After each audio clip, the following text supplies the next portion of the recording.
Well, hello everyone. Today is Friday, July 13th, and this is our Systemize Your Business series. And today, one of the questions that came back to me was a home organization system. So it wasn't necessarily how do I do a home organization system, but it was this is what I'm thinking about is doing a home organization system. And so I started thinking about a situation I had now probably 16 years ago, which is a long time. But I had one of my really good friends who was just a natural at organizing things, spend a week helping me get myself organized. And still to this day, I use the organizational systems that she set up for me. So I'm not perfect about them, and I let things build up. But because she helped me think through the organizational system that I have now, that when it does come time for me to put energy into it, usually I have a pretty good idea of what to do.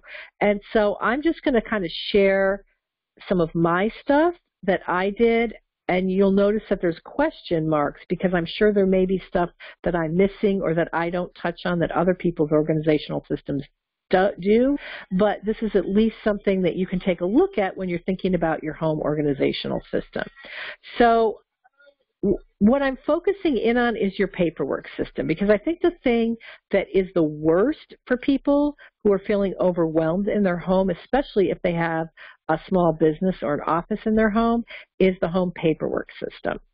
And we are getting to a point now where some people are able to go completely green and have almost no paper in their house. But it's not like that for most people, and it's definitely a transition. And so I'm certainly not there yet. I've made some progress to mostly green, but I still have a lot of papers in my house. So this is the way that I got it set up. And so when I'm at my best, this is how I have it organized. So basically there's three boxes here. If you think about it as a flow chart, I have the input. So this is all the paper that comes into my house. Then I have the processing, which is all the papers that are in my house and have not been put away yet.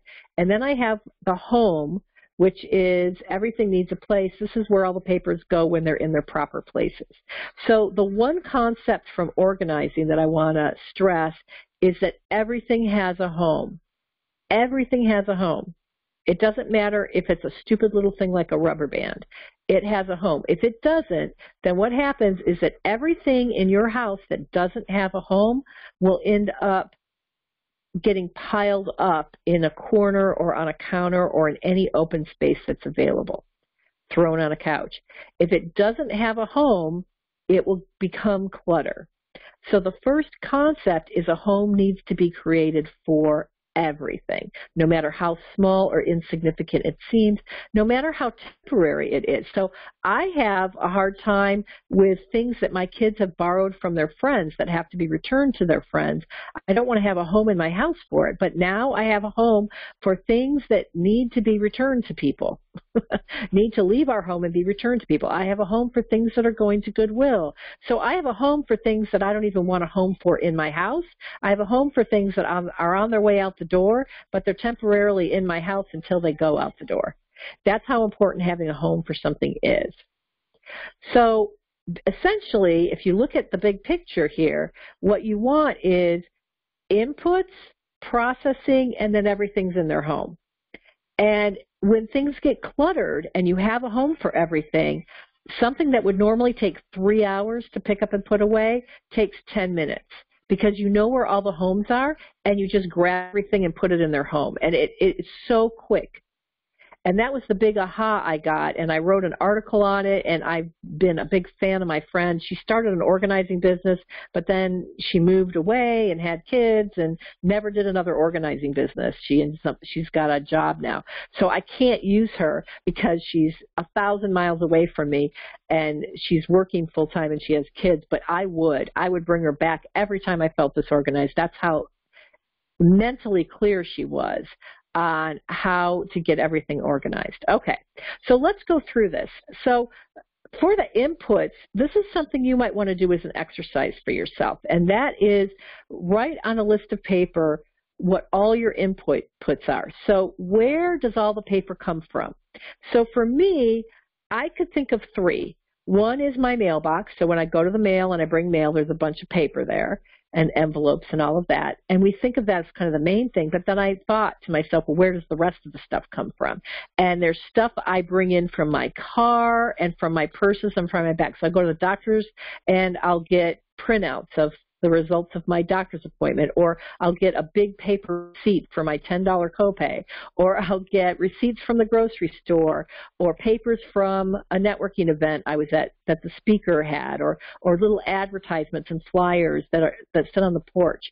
So they all come into my house. So I call that kind of bags or purses that I clean out when I come home, and I'm just going to generally include my car in that and my porch. So just the papers that come in the house. But then I'm also generating paper when I'm printing things out on my computer. So I'm often printing out emails that people send me or documents that I create so that I can look at them. And then I don't want to throw them away right away, so they pile up. So to me, that's all I could think of, but my guess is if I spent more time thinking, there might be more ways that paper come in. It's good to have a complete list. That's why I have a bullet here that says other. So it's important to know where all your inputs are. And then we have this processing. And what really helped me do is have this idea very clearly of how paper is going to get processed. So for me, the first thing I have is a to-sort box. Because sometimes when I bring paper in, I'm running and I'm in the middle of one thing to another, and I cannot trust myself to sort the paper as I bring it in, because often I'm in the middle of something else. So I have a to-sort box down in the kitchen, and any paper that I bring into the house goes into the to-sort box. And so when I'm cleaning up or picking up downstairs and I don't have a lot of time, any papers that I see lying around, if it belongs to my husband or my kids, their homework, whatever, I throw it all in the to-sort box. It's just a plastic bin, but everything goes into to-sort. So if someone's looking for something, typically we know if it's paper, we know to look in the to-sort box if it's not in its home. It's either going to be in its home or it's going to be in the to-sort box. There's only two places it can be, and that makes it easy to find. So even if you have to go through a whole stack of papers, at least that's the only place the papers are going to be that you can go through, and it doesn't take that long. When I do get to sorting, and my ideal is to sort once a week, but I never do. Sometimes it's once a month. Sometimes it's even once a quarter, I have to admit. But because the system works well, even when I do it once a quarter, things do well. I mean, things get caught up on. So when I sort, it turns out I only have a few piles. I actually have to act, and then I added a new pile that's somewhat like to act. It's sort of a subset of acting, but instead of paying a bill, which doesn't require thought, there's think and decide. So a lot of times I'll save something in my to act folder that is the recreational brochure because I want to see what events I might want to go to. So I don't want to file it because then I won't look at it, but I want to decide if I want to attend this event. So I do have two action separate categories for action. One is just do it, and one is I want to keep this piece of paper because I want to look at it and I want to decide whether or not I'm going to go to this event, whether or not I'm going to buy this product, et cetera, et cetera. And so I have two action folders, to act and to think and decide. And then everything else is either trash, recycle, or file. Trash, recycle, or file is really easy. Trash goes immediately into the trash. Recycle will immediately go into a recycling bin. Some of my recycle stuff I shred before I recycle. So I actually have a box next to my shredder, which is where all the shred stuff goes. Actually, I have a to shred category too, because some of my recycle stuff I don't need to bother shredding. So I have trash, recycle. I should add shred here. So it's trash, recycle, shred, file. Then that's it. Everything gets sorted. And that almost is a separate activity because now you have things contained and more manageable. You really only have two things you have to do. You have to go into your action folders, which is to act or to decide, and you have to do your filing. Well, I know my filing's safe. So I know that once it's gone into to file, it just has to be put away in its home. That's my least favorite thing to do, but it's also low priority.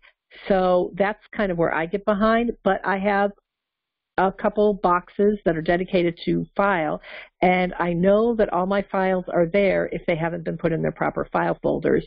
So again, I have the situation of, well, I've been lazy and I haven't filed, but at least I know it's in the to be filed bin, and so I know that it's safe. I know that if I need it, I can go find it, even though it's going to be a pain because it's not neatly in its file folder. So then the only things I have to worry about is what's in my action folder. And my think and decide actually isn't as important as my act, because my act are all those things that I have to do, which are usually paying bills, resolving issues, etc. But now you've got it really narrowed down to just a few things. And I can usually do that in 30 minutes on a Monday morning. So Monday's my big admin day, or my big, it's a work day, but it's a day that I dedicated to strategy and everything like that. So on a Monday, I can sit down, go through my action folder, flip through it really quick, pay bills, pay them, of course, online. That makes it really easy. And if I want, I can also go through my think and decide folder. And so I just designate a time once a week to look through those, and it's only 30 minutes, so I'm containing it. So processing time, decisions or actions, maybe not both in the same block of time. So it depends on your style, right? So how much can you go through at once? I always go through the things I'm going to get in trouble for first, which is, credit card bills, issues that have to be resolved because somebody mischarged me something, phone calls I have to make. Those things are difficult for me to do. But if I only have 3 calls I have to make and I've got my phone headset in and my phone right there, I just make the call, do it, it's fast, it's done, and in 20 minutes I have a feeling of a sense of accomplishment. Filing, shredding, usually on Sundays, because the next day's trash day, and it's only once a quarter or something like that. Every once in a while on a Sunday, I want to do something productive, but I don't want to think. So I'll turn on some music and I'll sit in front of my shredder, and it's a way to feel productive and get something done. And then all that goes into the recyclable, and then I feel a big sense of accomplishment. Some people that I know actively will scan things and really move towards computer filing instead of paper filing, and I think more and more people are going to be doing that. And then archives. One thing that I've realized is really important is that, and this I only do probably once every year, is clean out the file folders, because the file folders it's not fun to file when your file folders are stuffed with paper. So you want to make filing fun, especially since it's not fun for me. So what I do is make sure that the file folders have plenty of room. I make really pretty file folder labels and try to make it fun. I'll buy new file folders that maybe have different colors, and just try to do the part that's fun for me to make it all pretty and make sure the file folders are kind of empty. And then I'll go through to my to be filed box and I'll get everything filed, but I'll make it a fun thing. So you kind of have to make it fun. In the home box here, basically, I've already referred to many of these things, but these are the things I like to have available as part of my system. And it makes it a lot more fun to organize when you have all your materials with you. Just like if you're doing a craft, it makes it a lot more fun if you have all your materials. So I have my to sort box, I have my to file bin, and that's kind of big because I let that back up a lot. You have your trash cans, your recycle bins, whatever you use nearby. I have my to shred box nearby. There's a place in my house for all of these. File folders for papers. I have file folders. I also have, though, separate from my filing system, things on my desk that don't go into the files. And here are the things that I have. So first of all, I have my action folder, which has all my to act and my think and decide in it. Now, for me, it's all in one folder. One side's the think and decide stuff, one side's the act stuff, but I might make 2 folders at sometimes. You have to do what makes sense for you. So maybe we have an action folder and a decision folder. I have an upcoming events place. It's a slot on my desk where if I print out boarding passes for a trip that I'm about to take, I might put those boarding passes there. Or if I print out event tickets, I'll put the event tickets there.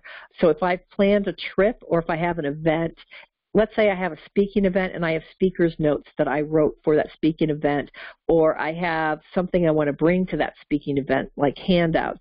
If I have them all printed out in advance, they go in my events bin.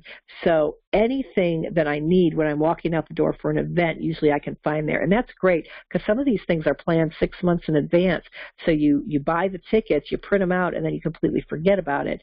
And the day of the event, I know I can always go to the events folder to find what I need. And I even did that for a DMV appointment because DMV appointments take so long. You have to schedule them 2 months in advance. So I'll have a doctor's appointment or a DMV appointment way along in advance. And let's say I have to bring the CD of my MRI to the doctor. I'll put the CD in the events folder. Or if I have documents I have to bring to the DMV, maybe they'll go in the events folder. So that's what the events area is. And then coupons and menus, because whenever we're about to go shopping, we might want to grab our coupons or look through them really quickly. So it's just a place that's very easy to find. So it's fun to find places in your home that are close to where you'll be when you'll be in that situation. Let's see. Archive boxes. So I have a place where I have those boxes that you put file folders in, and when I purge my files, I label those boxes with when I can throw things away, or if I have stuff I can never throw away, like I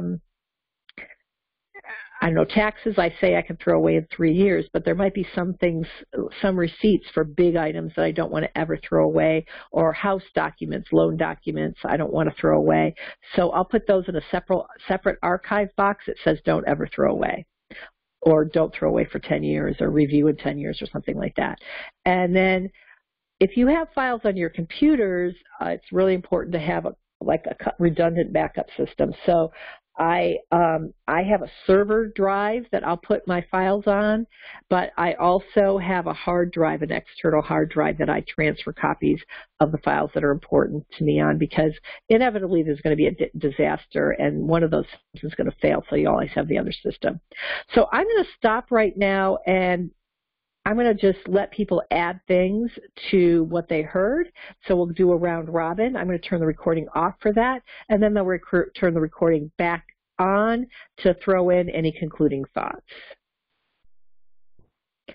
So I'm back now after we got off the recording and had a group discussion about this model, and I asked everyone to sort of add in maybe what their systems have that mine didn't. And we just had a couple of adds. One was an input of, tearing things out of magazines or collecting recipes or that type of thing. So make sure you have a complete list of what your inputs are.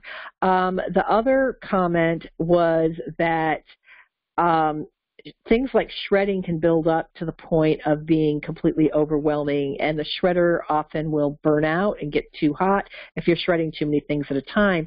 So a thing that we all talked about is that if we had a time within our week, so I had talked about every Monday doing my action folder, but if I also had, every Sunday I do my shredding and every Saturday I do my filing, and if I actually do it every Saturday and every Sunday, it's only going to take 10 minutes each time.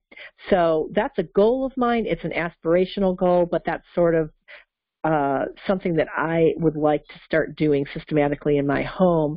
And instead of making myself feel bad about not doing it, I'm understanding that this is a process, and it's a process for all of us, but having to go through this and write it down has made me really excited about organizing my paperwork, and that's something to keep in mind. Sometimes writing down a diagram like this can get you excited about it. We had a couple people in our discussion that said, wow, now I'm really fired up and I want to get everything done this weekend. And since it's Friday, I'm going to also be going and spending some time this weekend, I think, on getting my system up to date, and I'm excited about it. So I hope you're excited about it too, and of course, as always, if you have any questions, feel free to email or call me. Bye-bye.